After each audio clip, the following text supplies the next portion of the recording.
میرے کسی بیان کا سا ٹکڑا لے کے نا قادیانیوں نے یہ بتایا کہ دیکھو یہ تو خود کہتے ہیں امام مہدی نے نہیں آنا، امام مہدی کا انکار کر رہے ہیں آنے کا۔ وہ بات تھی کچھ کر دیا اس کو کچھ، وہ تو ابھی بھی میں نے بات کی ہے، وہ کیا ہے کہ بہت سارے مسلمان نہیں پہچان سکیں گے اپنی غفلت اور کمی کی وجہ سے، یہ نہیں کہ وہ آئیں گے نہیں۔ یہ بات تو یقینی ہے کہ امام مہدی نے آنا ہے۔ کب آنا ہے نہ کسی حدیث میں اس کا ذکر، نہ کوئی بڑے سے بڑے عالم نے کبھی اس کا دعویٰ کیا کہ انہیں یہ معلوم ہے کہ کب آنا ہے۔ وہ ٹائم کسی کے علم میں نہیں،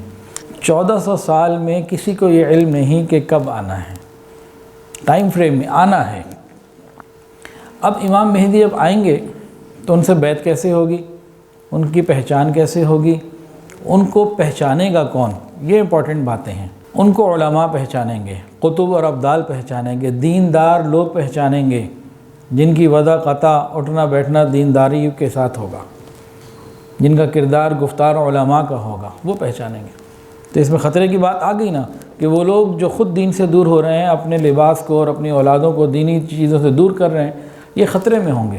کیونکہ امام مہدی اس کا انکار کرنے والے نہ ماننے والے لوگوں میں مسلمان بھی وہ مسلمان بھی ہوں گے جو نام کے مسلمان ہوں گے، علماء سے دور ہوں گے وہ، اور ایسا طبقہ وجود میں آتا چلا جا رہا ہے۔ ایک صاحب آئے، کہنے لگے حضرت امام مہدی کون سے مسلک کے ہوں گے، حنفی ہوں گے، دیوبندی ہوں گے، بریلوی ہوں گے، شافعی ہوں گے، کیا ہوں گے، کیا سلسلہ ہوگا؟ انہوں نے فرمایا جو بھی ہوں گے وہ مولوی، تمہیں مولویوں سے چڑھ ہے لیکن وہ تو مولوی ہوں گے،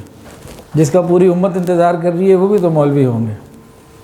لیکن ان کو پہچاننا اور ان کو ماننا یہ بھی مولویوں کو، علماء کو اور ان کی اولادوں کو اور علماء سے اور دیندار لوگوں سے محبت کرنے والوں کو نصیب ہوگا۔ جو ان سے دور ہیں، ان سے نفرت کرتے ہیں، ان کے لیے کیسے مشکل تو وہ گھڑی ہوگی۔ ویڈیو کے نیچے سبسکرائب کے بٹن پہ کلک کریں، بیل کے آئیکن پہ کلک کیجئے تاکہ ہر نئی ویڈیو کی نوٹیفیکیشن آپ کو مل جائے۔